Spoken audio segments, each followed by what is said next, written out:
Welcome into the CHGO Blackhawks podcast presented by DraftKings Sportsbook, America's top-rated sportsbook. Download the app and use promo code CHGO when you sign up. It is Thursday. I'm Jay Zawoski with Greg Boyson and Mario Tirabassi. We are hoping for a conversation with Rockford IceHogs and Chicago Blackhawks goaltender Arvid Soderblom. We have not heard from him yet, and the line's open, so when he calls in, we'll bring him on. But until then, we want to remind everybody on YouTube to smash that like button for us. Make sure you are subscribed to our YouTube channel as well. If you're a podcaster, make sure you're following or subscribed on the apps there, and a 5-star review on Spotify or Apple Podcasts would really mean the world to us. Also, a big reminder, night one of our big CHGO Bears draft show is tonight. You can already go to that video, like it, set yourself a notification reminder for when they go live. It's a big night for the Bears, a big night for CHGO Bears.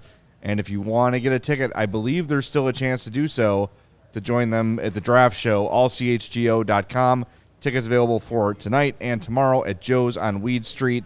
Check out all the packages available there. And, of course, as always, diehards save 20% on that and all CHGO events. It's going to be a great time. So jump on those few remaining tickets and go join our entire Bears crew and a bunch of us here at CHGO at Joe's on Weed. That is both tonight and tomorrow. You got to buy tickets for each event individually, but tickets are available for both. So jump in and be part of a historic night for the Bears and for CHGO at Joe's on Weed. And drink Goose Island, of course. Yeah. It should be a good time. Stuff. I'm excited.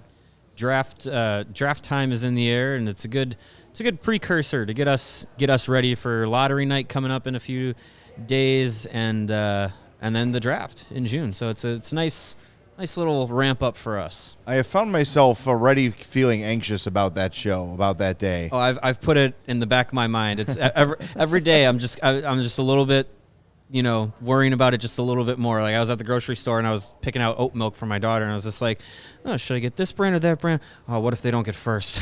Like, it's always just a little bit there. But yeah, well, that May 8th day will be quite the nervy day. Yeah, we've been talking about it for so long, where for most of the season it felt like, that's just a fake thing. It's never actually going to happen, and now we're 10 days away. Yeah. And, there'll be some anxiety on that day for sure. But at this point, I don't care. I mean, I care where they get it, but, I'm just glad we're going to have the conclusion. Yes. And yes, I want number one, so I can thumb my nose at the people that freaked out after every win. Oh my God, we're gonna pick 10th. Yeah, but what if they're right? Well, they're not picking 10th. I'll ask again. Would you trade the opportunity for number one if it guaranteed you 2 or 3? No. That's not the. that game. That's not that game. All right. That game is two guaranteed.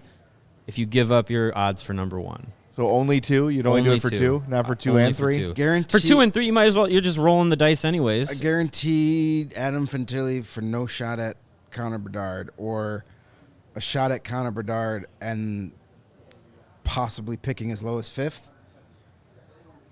I still take the shot at Connor Bedard. Okay. Because Will Smith, Zach Benson are really good players too. It's not like it's Connor Bedard and Adam Fantilli and then Cam Barker at number 3. Well, we hope. Hopefully not. Yeah. Or Jack Skilly. We hope anyway, yeah. It's going to be another cornerstone type player, even as low as 5. So I would still take my shot at getting the generational talent. And, hey, you might get 2. I don't know. I've probably talked about this before. Like, when the Cubs, just working in sports media, when I was a producer at The Score, of course I wanted the Cubs to win the World Series. Of course. I'm a huge Cub fan. But when they won, I almost felt relief to not have to deal with another year of phone calls of this team's never going to do it. Joe Madden sucks. He screwed up. I was just dreading going to work the next day, and instead they won. I was like, oh, thank God. And that's kind of how I feel. What you're describing is I'm just glad we're going to have a conclusion, and we'll know where they pick, and we can talk about the guy they're likely going to pick, depending on where hopefully it's number 1, and we could just start pumping the Connor Bedard tires. Not that we haven't done that enough to begin with. We'll get all the merch we can printed of Connor Bedard and go from there. I'm just glad there's a conclusion. It's the same thing with the Patrick Kane. I was just glad it was over because I was tired of the will he, won't he, where is he going to go. Now we'll know where they're picking, and then people can get mad if it's not number one.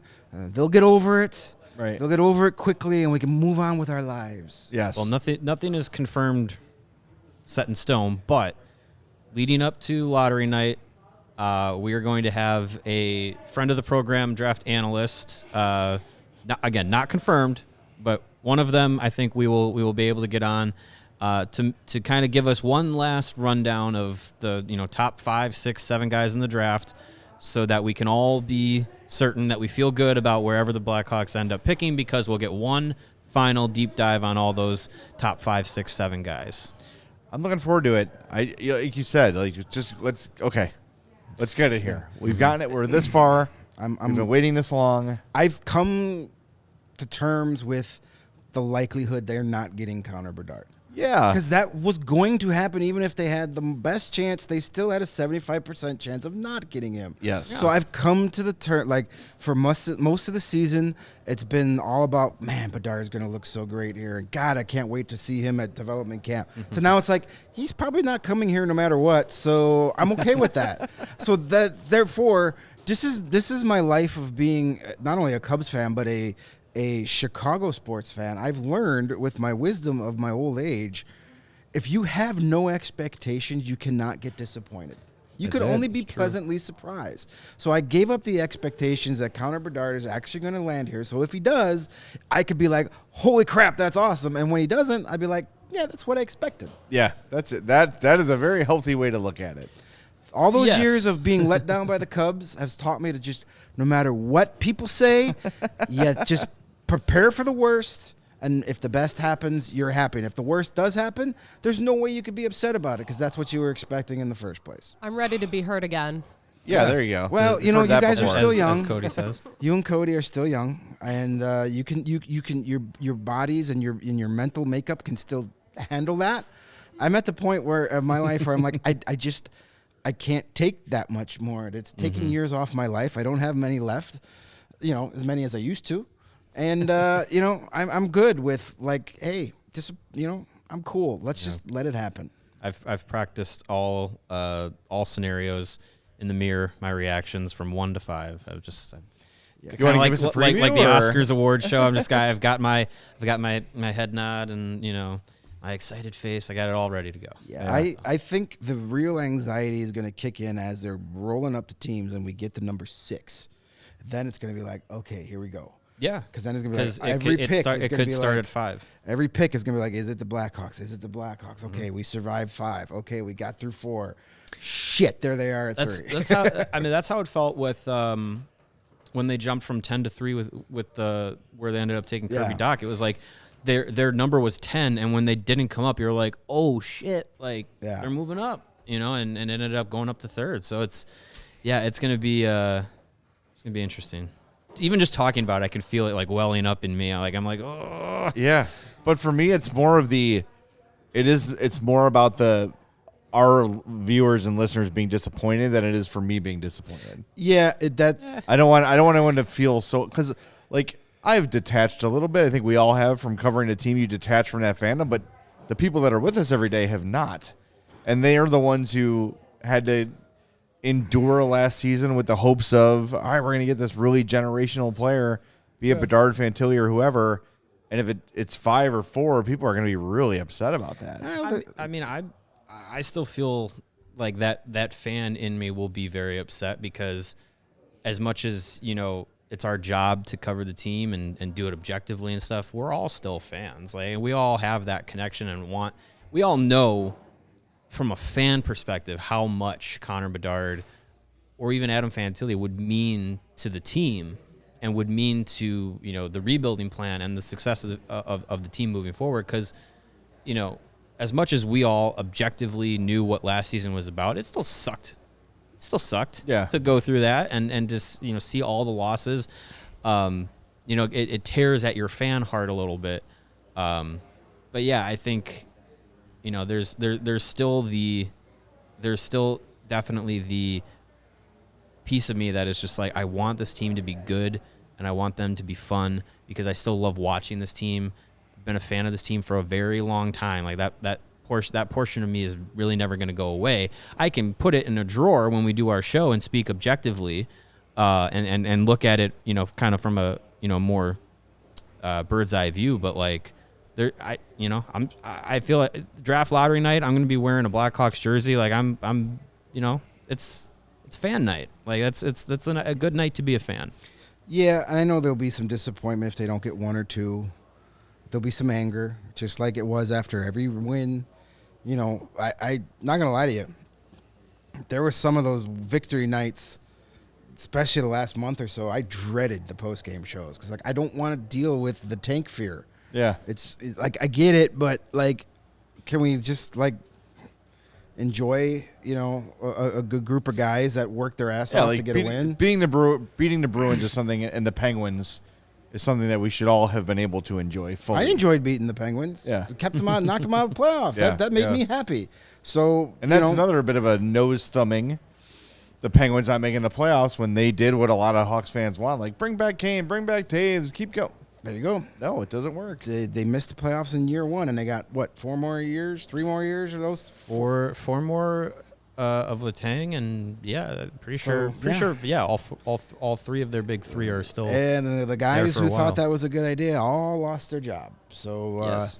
yeah, and we've started to see in our chats the last couple of days, people who've been paying attention to the U18 World Juniors. All of a sudden, there's a lot of excitement over Will Smith. If you've been watching the way he's been playing, there's a lot of our regular listeners are like, you know what? If we have to take Will Smith at 4 or 5, I'd be okay with this because this kid looks good. So I think a lot of the fan base is starting to talk themselves out of the reality that they're probably not going to get Connor Bedard. The odds, even if we had the best odds, are still against you. Yeah, I just want to recall back to the roller coaster of emotion of last year's draft show.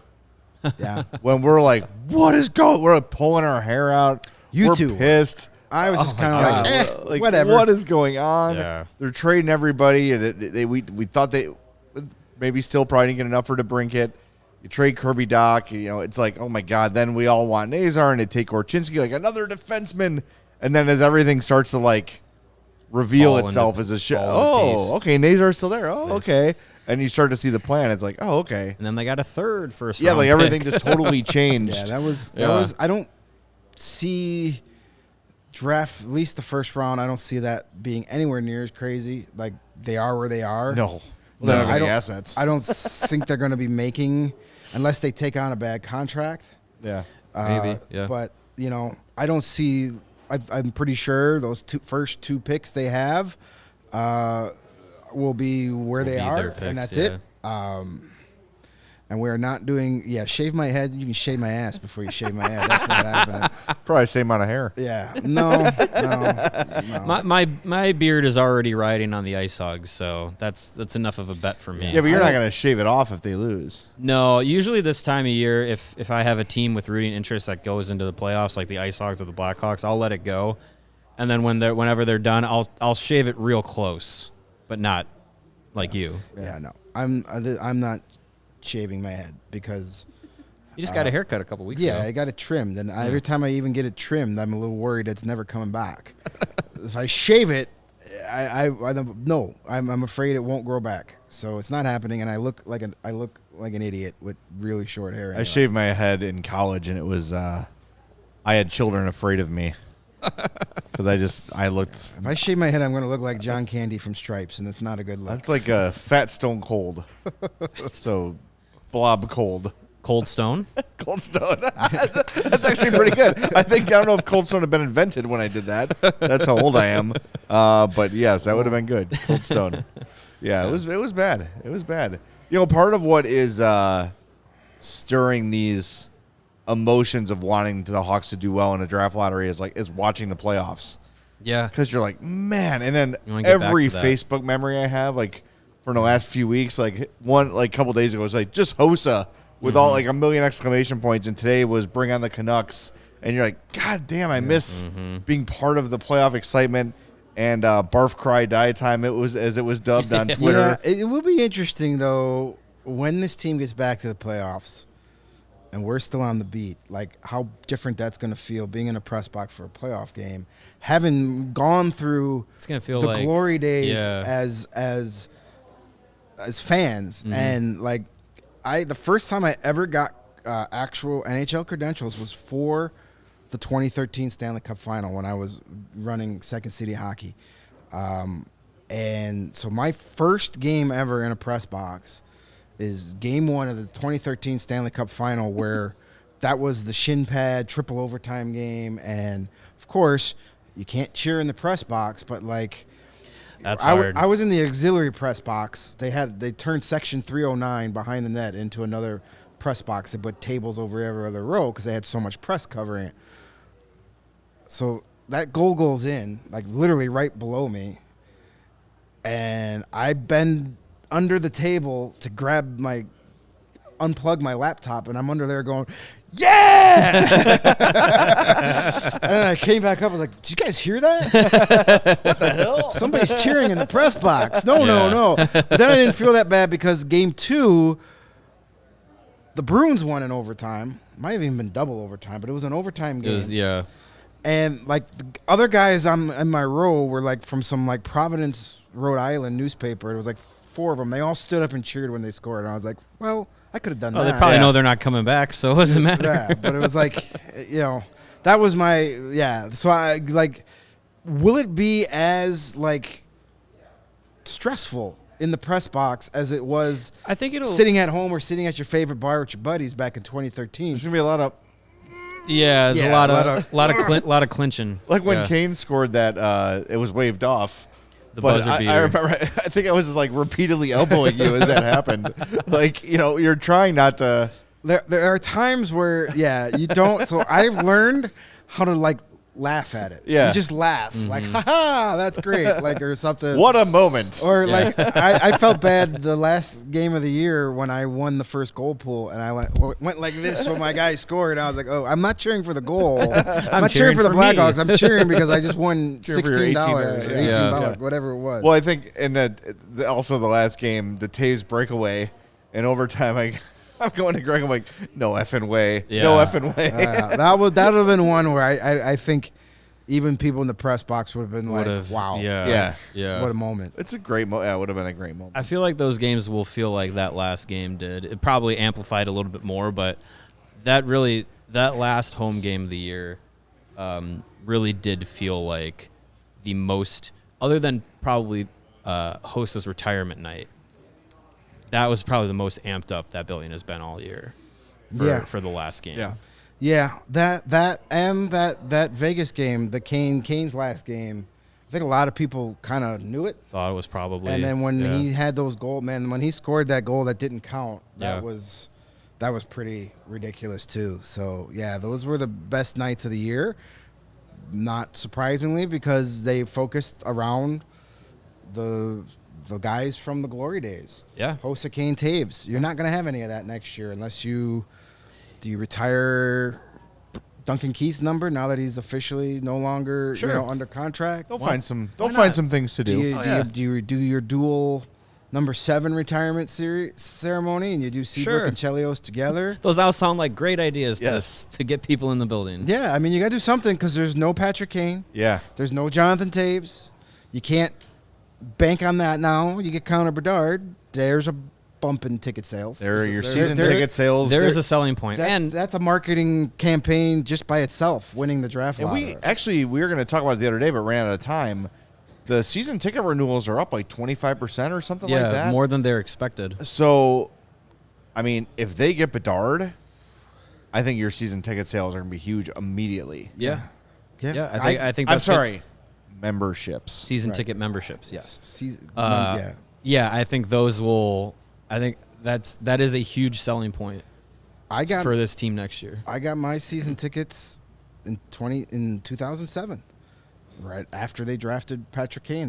They had Kane and Toews in those back-to-back years, and it was like I remember sitting at the company I was working for at the time, buddy of mine. We were looking at prices, and we're like, "Whoa, those aren't bad at all. Like the ticket prices were very reasonable for season tickets. We got the season tickets right at the right time because 2 years later, all of a sudden it's a 10-year wait list.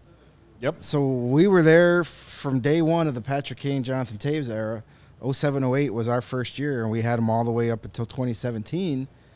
They went up about 9,000% from the time we got them to the time we let them go. But, I mean, I think there's some people that may have had the season tickets at that, like us, gave it up and realized this is the time to jump back in because there's a chance in 3 or 4 years they're going to be much more expensive and might not even be available. Right. So jump in now. If they do get Connor Bedard, I expect a few phone calls being made the following morning, May 9th.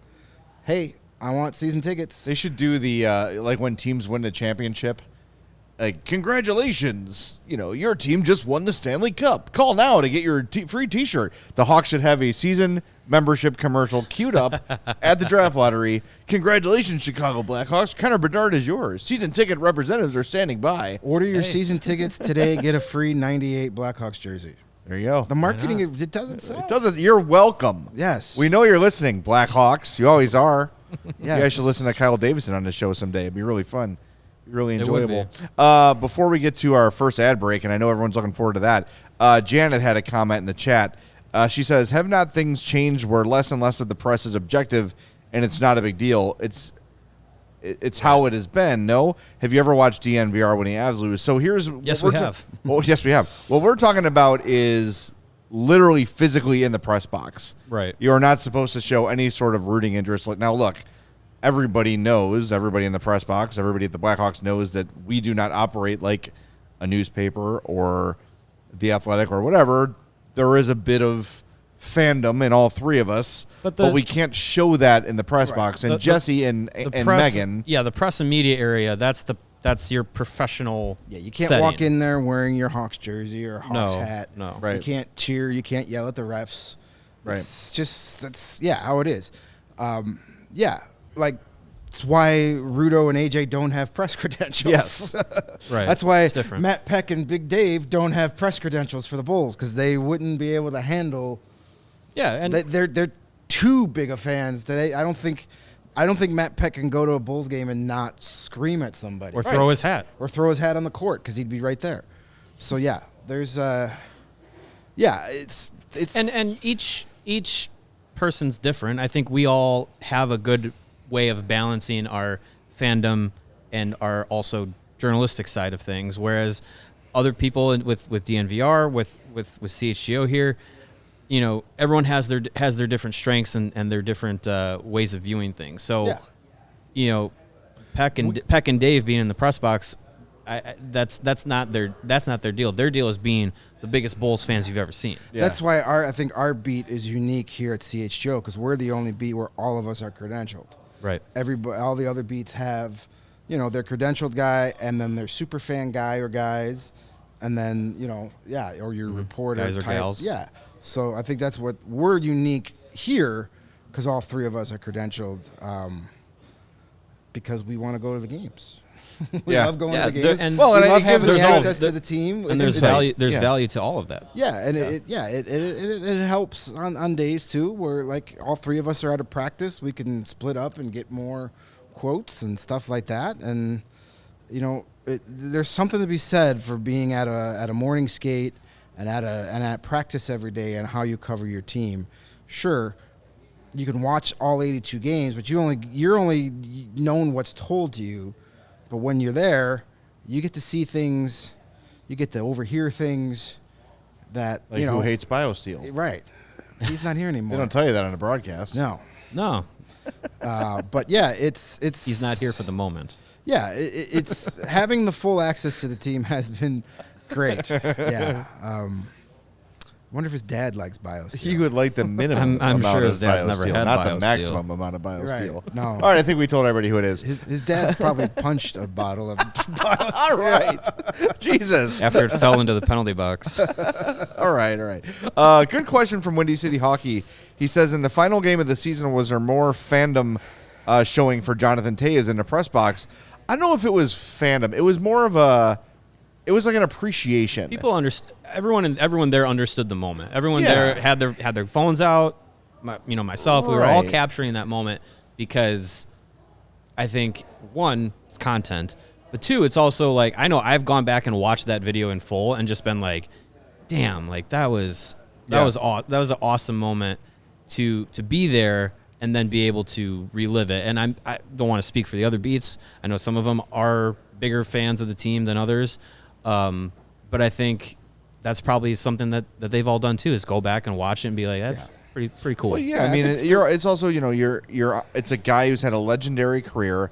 A lot of those guys have covered him for years. So the post-game presser was kind of like, I don't know if the word is gratitude or recognition, maybe more of like, hey, like everyone here acknowledges what you've accomplished here. Yeah. Like it was certainly a different tone in the press conference of, hey man, remember all this great stuff you did. How are you feeling right now? There wasn't that newsy feel to it so much as there would be in a typical post game or whatever.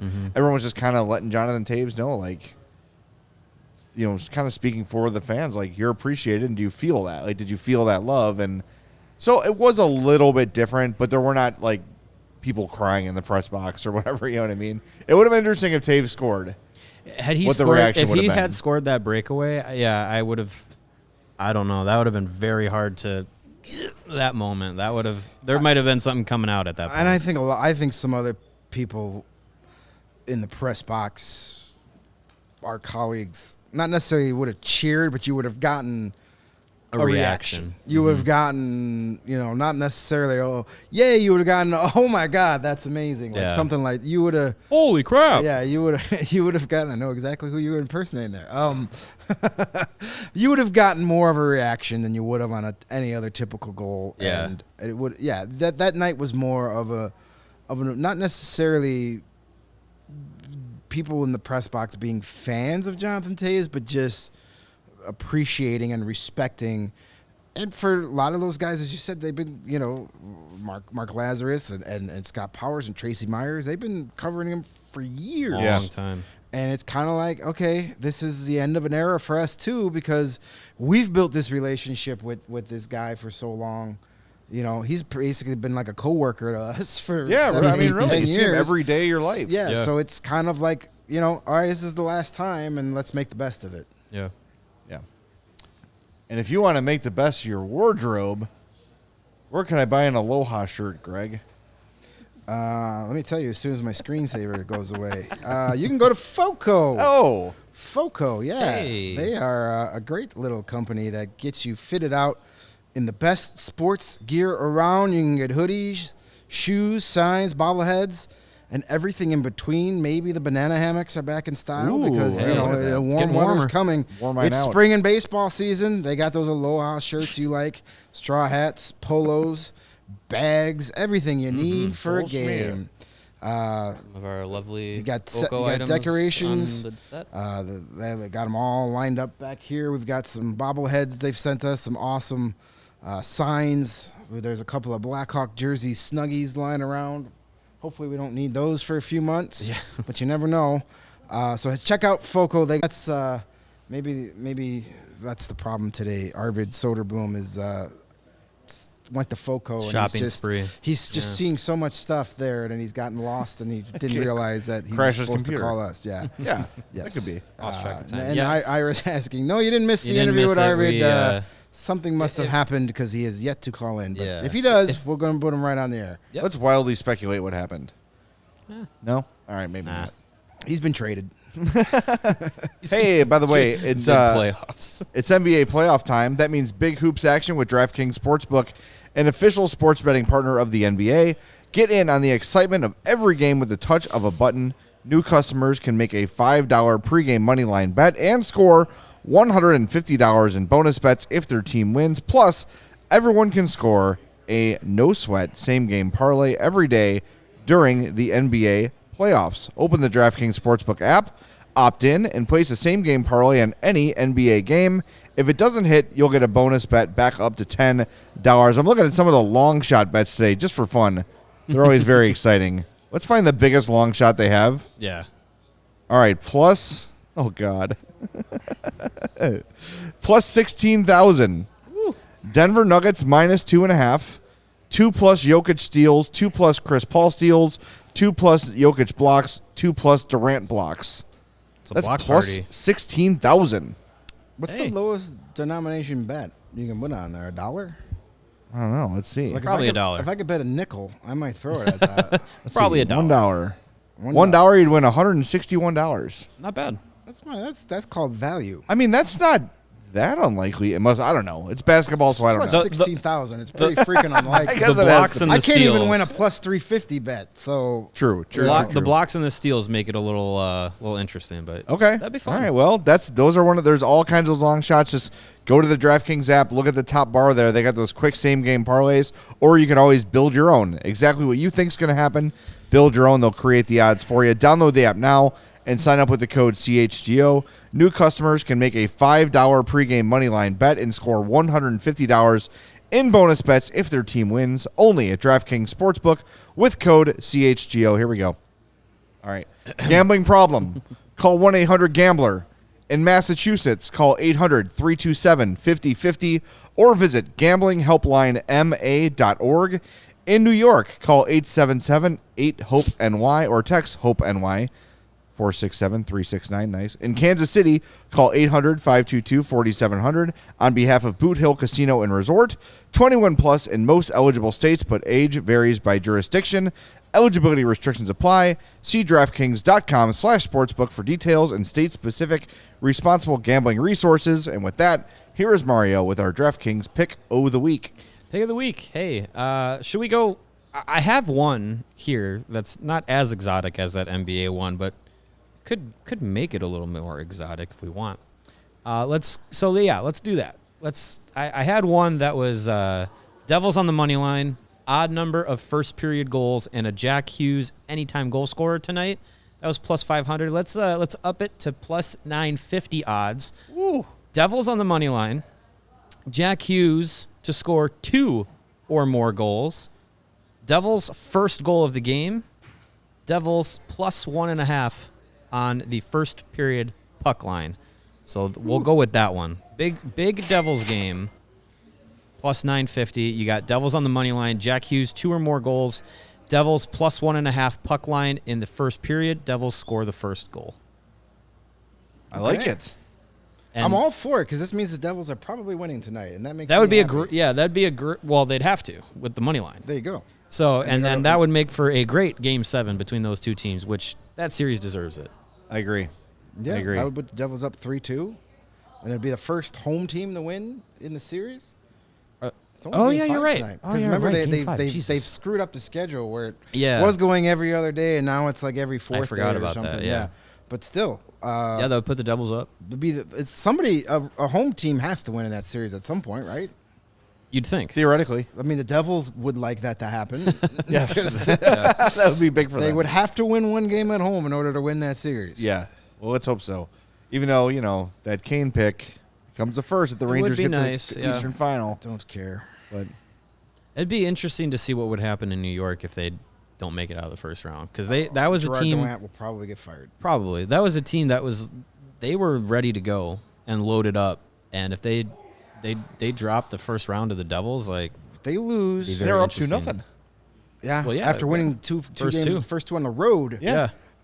If they lose this series, there are two big reasons, unless things change. It's Mika Zibanejad and Artemi Panarin. They are currently on the back of milk cartons in New York Yep. City right now. They have been missing. Yeah. And those are two guys that make a lot of money. Mika Zibanejad was one of the biggest reasons they made it to the Eastern Conference Finals. Damn right. Yes. Last season. And now he's been struggling. And Artemi Panarin, listen, we've seen playoff series here in Chicago where Artemi Panarin was invisible. That Nashville series part of is why part he of was the reason he traded. got traded. Yes. Because they wanted to get more playoff tough. And guys that know how to win in the playoffs, that's why they traded him for Brendan Saad. There were a lot of other reasons too, mostly financial, but that was the reason we were given. And it was a valid reason because he, but along with a lot of other guys, did absolutely nothing in that Nashville series. We're seeing that now. Obviously, those guys are two amazing all-star players, and they can turn on the switch quickly. But if they have another bad game and they lose and those guys don't do much from here on out, it's going to be a lot of people calling for some major changes out there. And those two guys are where it starts. If they, Tarasenko's been scoring goals. Mm-hmm. Patrick Kane has been an assist guy. What has he got, 4 or 5 assists in this series? I think he has 1 goal. Nice one, though. At least 4. A nice one, yeah. 1 goal, 4 assists. Most of those all came in those first 2 games. But they've done what they were brought in to do. It's the guys that have been there for the past couple of years, their leaders, who let them down the last 2 games. So big game tonight. Yeah. Should be a fun one. And that's the 6:30 game, I believe. Yep. Because, of course, 6 o'clock is Toronto, Tampa Bay. I think that's where a lot of people's focus are going to be. Toronto has a chance to close them out on home ice. Chance. Michael Bunting not playing. Doesn't seem like it. Could be some DraftKings had a lot of bunting props. I was looking at. I was DraftKings doesn't update their. You're looking NHL at baseball, rosters. Mario. That's true. Yeah, those are baseball bets. But it doesn't look like he's coming back. I mean, you're not taking Matthew Knees out of the lineup. He's been really good. Yeah. But you don't have to take him out to put Bunting in. Like, right. You look at you could take one of their depth guys out. Aston Reese. He played less than 8 minutes. Mm-hmm. Sam Lafferty only played 8 minutes in the last game. Like, those are guys are expendable to get Michael Bunting back in. But is Michael Bunting effective if he's not playing with Austin Matthews on that top line? Not as effective, right? And are you worried about him doing he's got the something target on, and he's got the target on his back from the referees. So it might actually be a smart move by Sheldon Keefe, who I'm not a great fan of. I don't think he's he's not a terrible coach by any means, but hey, let the record speak for himself. He still hasn't got out of the first round with this group. And his whining about the referees rubs me the wrong way. In games that you win, you're still crying about the referees. Sure. But this might be a good move for Bunting because you don't want that extra. You don't want, a Tampa guy maybe trying to go after him, and Bunting's an emotional guy. He toes that line. The refs already have targeted him throughout the last couple of seasons because of his... There's no need. So why put him out there? You haven't lost without him. So, yeah, this might be the right move to say, hey, if we lose tonight, we'll put you out there for Game 6. But tonight, if it's not broke, don't fix it. If someone plays themselves out of the lineup, I think then you have a way to get him in. But I don't think anyone's really done that for Toronto, especially Matthew Knies. He's played his way into a solid role. So, but as we said it when this series started, you would think down 3-1 on the road, all the pressure's on Tampa.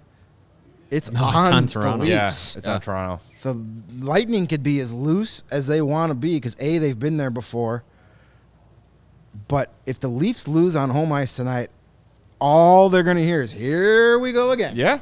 Here we go again. Rightfully so, by the way. Absolutely yes. rightfully so. Because they've done this before. They were up 3-2 on them last year and couldn't get it done. Yeah. And you had those 2 games in Tampa where you had no business winning either one of those games. I also feel like if they do get out of this round and they beat Tampa, look the F out. Because I think once they clear that mental hurdle and they slay the dragon, see, it's not just the first round. It's also Tampa. Think about the Canucks but in it's 2011. Boston, too. Boston's handed them quite a few of those first-round losses, too. Boston, I mean, they're going to beat Florida. I don't think there's any question about it, but they've not looked as great. Bergeron's banged up. I know he scored yesterday, but he's not the same guy. I think that Boston's beatable, and Toronto getting over that hump, take the jerseys off, take the laundry off, and Toronto's got the best roster in the East. You could argue with Boston, but with Boston banged up a little bit, you could argue that Toronto's had the best roster in the East for the last 4 seasons. That's true. Mm-hmm. I just think getting past that, that mental hurdle is going to be huge for them, especially if they're able to do it tonight. Yeah. We just beat the Tampa Bay Lightning in 5 games. Let's go. 3-1 with an opportunity to close the series twice at home if need be. You really have to. They really have to do it. And if they don't, then major changes should be on the way. In many in the front office, in the roster, like they need to figure something else out at that point if they do not get past Tampa in this situation. And yeah, for Tampa, like they're going to give them a game. They're three runs to the Stanley Cup final with 2 cups out of those 3. Like you don't get that just for nothing. Like these guys know what to expect. They know the level that they have to get to and probably the level that they can get to still. Even though it does seem like maybe those 3 runs are starting to catch up to them, I think that they probably are coming into this game a little looser, knowing that, hey, like they know the pressure's not on them. And it's, when you have the Leafs voodoo in your favor, like that's some good confidence to have. So it should be a good game. I said Leafs in 6, so it would be cool to see that come to fruition. But it would also be interesting to see this series go 7 games. Like I want them all to go 7. As Region Rev said in the chat, like it's wild there have been no sweeps. Like you don't see them that often anymore, though. You really don't. It's just for what, the 17th day into the playoffs and no one's eliminated yet. It's not so much sweeps, but just that like all Short these series are going long. Yeah, and 2 teams that really could have. And by the way, I just got a little note from the IceHogs. Arvid won't be. There was some miscommunication, so he's not calling in today. But we'll work on getting him back on Next round, soon. my friends. Yes, we'll be there tomorrow. Yeah, so We'll try and sorry about have some conversations. Out of our control, and things happen. This is the part of the live podcasting that every once in a while bites you in the butt. Things go it's the first sideways. No, we haven't Liam had a McHugh guest. blew us off. Ian what a- McHugh, yeah. Hey, I'll call you guys at 2:30. Oh, wait, I'm I sorry, forgot. I'm boarding a flight at 2:30. I'm at Greenwich Means Time. But no, there's 2 teams, Boston and Carolina, that had a chance to close out their series on home ice and both lost.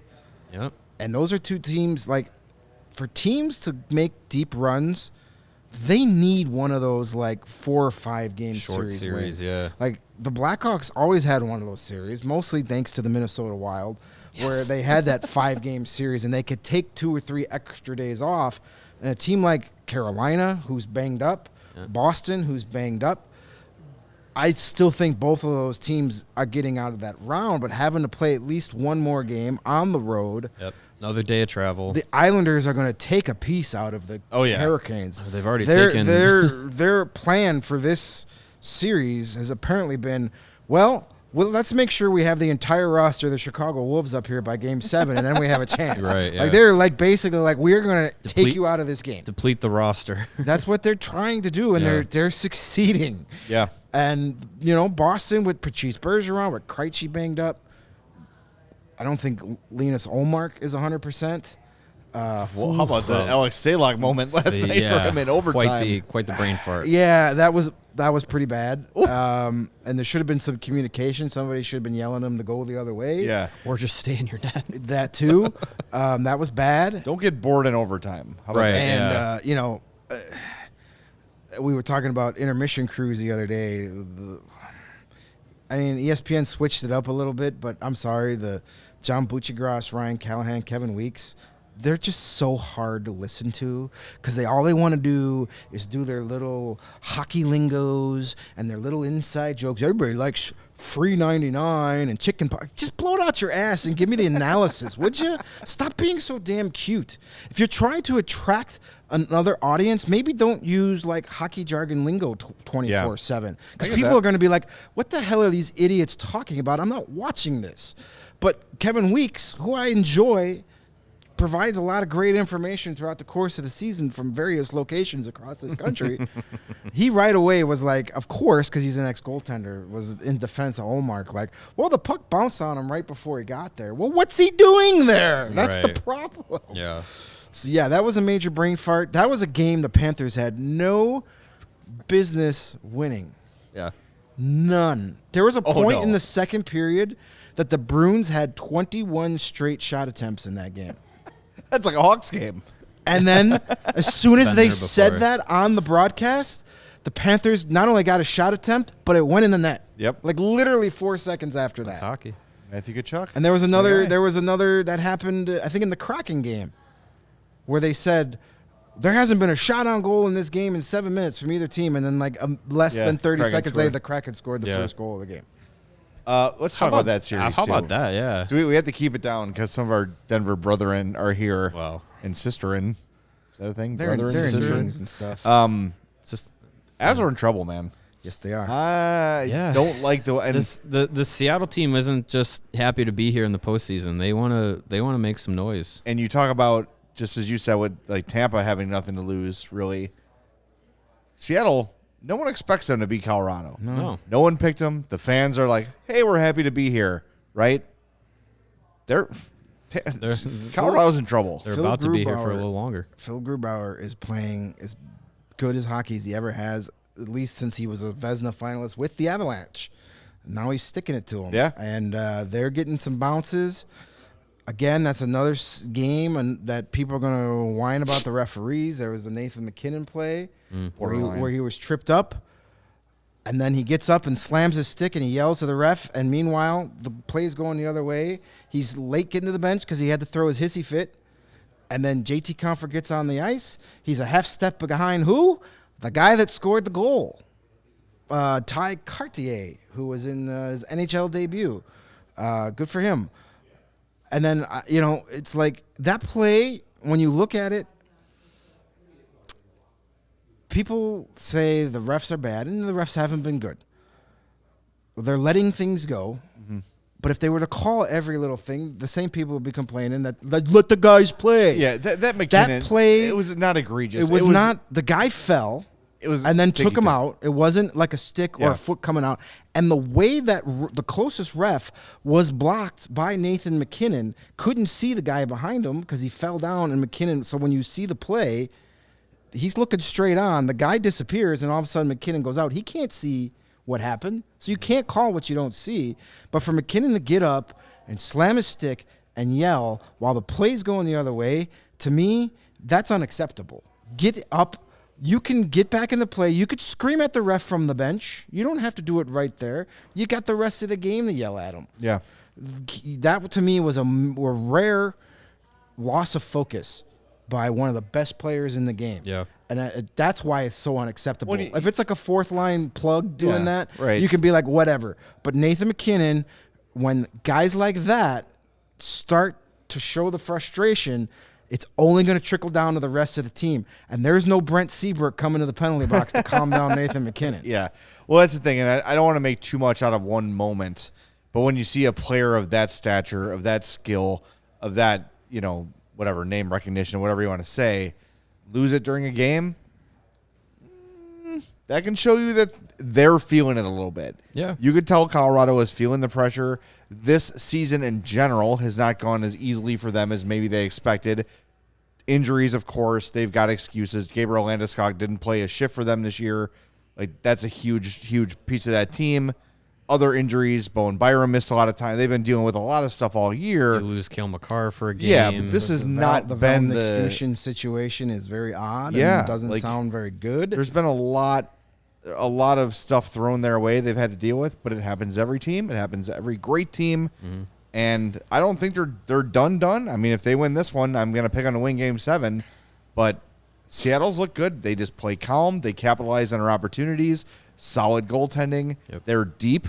And they're smothering the Avs. Yeah. They're not giving them any space on the ice. Well, that's to kind of swing it back to the Hawks a little bit, that's the importance of a system that works and that the players understand, and it can be an equalizer. That's why you see the Hawks beating Boston and beating Pittsburgh and hanging in games they don't have, which is most of them. Let's be honest. Right. They hung in most of the games they played this year because of their system. 18 guys pulling in the same direction can get you a lot farther. The Islanders are doing it too. Yep. Mm-hmm. And that can be an equalizer. So it's going to be interesting. And usually you say, at the end of 7 games, the best team wins. And I still would say Colorado's better than Seattle on paper. But that mental element you cannot dismiss. And I think that's a factor. I think the Avs are feeling some pressure. It's not as easy as they thought it would be. And Seattle's like, we're just going to give you what we got. And if we lose, no one's mad about it. Right. Nope. It's a great Nothing to season, no lose. matter if they're out in the first round or if they pull off the upset. Yep. It's, they're all looking. It's all looking really good out in Seattle. Yep. Would you say it's so bright they got to wear shades? Maybe. And if they want to wear shades, I got a guy. You got a guy? I got a You polarized got a shades guy, and his name is Ray, specifically Shady Ray. Shady Ray. He's a person? Shady Ray, and then it's not like he's shady, like he's the guy on the corner that like has a gold chain for $5. No, he's shady because he provides shades for your eyes, and you could take on the sun with gear built to last. Because our pals at Shady Rays have you covered for the warm weather ahead with premium polarized shades that come at an affordable price. Shady Rays is an independent sunglasses company that offers a world-class product that's just as good as any expensive pair we've ever worn. I say they're even better. They're too humble at Shady Rays. Another reason to give them your business. Durable frames and extremely clear optics for outdoor adventures. I had them on my entire way through the Kennedy Expressway construction, and I can see clearly going 6 miles an hour. That's not all. Shady Rays offers the most insane protection in all of eyewear. Every pair of sunglasses is backed by lost and broken replacements. If you lose or break your pair, even on day one, they told us they'll send you a brand new pair. No questions asked. Wear your Shady Rays with confidence because they have your back long after you make your purchase. And together with their customers, which is hopefully you, Shady Rays is providing much-needed support to nonprofit partners across the United States through the Shady Rays Impact Initiative. They're doing everything from building play sets for pediatric cancer patients to providing young adults with MS the outdoor adventure of a lifetime. Shady Rays is making an impact in your community and others just like it now and for years to come. If you don't love your Shady Rays, but you're gonna, trust me, you can exchange for a new pair or return them for free within 30 days. There's no risk when you shop. Their team always has your back. And exclusively for our listeners, Shady Rays is giving out their best deal of the season. Go to shadyrays.com, use the promo code CHGO at checkout, and you're going to save 50% off 2 or more pairs of their great polarized sunglasses. Try for yourself the shades rated 5 stars by over 250,000 people. That's a lot of people. A lot of people, a lot of stars. Yeah. It's good stuff. People like that would use a lot of energy, wouldn't they? That's right. They You could guys, use a lot of you energy. guys like to save money? You like saving money? I like saving money. Me Yes, I too. do. And the Combat Energy Efficiency Program is committed to helping families and businesses in the communities they serve by helping manage energy usage and lower energy bills now and into the future. Yes, ComEd offers a wide variety of incentives on lighting and other efficiency upgrades to commercial, industrial, and public sector customers of all sizes across their territory.